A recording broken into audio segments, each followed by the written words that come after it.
الدرويش ما تيعيش.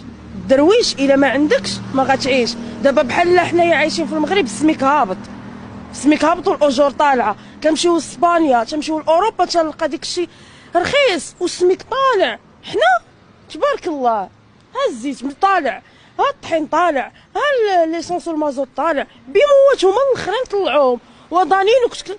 كنت كنشري ب2 دراهم ولا 3 دراهم. بصفه عامه الموظفين ضايعين عندنا في الاجور في المغرب، هذه ما تناقشوهاش. اما الزياده اللي غتزيد الحكومه ديالاش، داكشي ضعيف بزاف. 300,000 فرانك ولا كذا حشومه يزيدوها في الشهر، عيب، خصهم يزيدوا اكثر. وراه الموظفين عندنا في المغرب ضايعين، ما تيتخلصوش مزيان. حشومه خصنا السميك على الاقل يبدا ب1.5 مليون.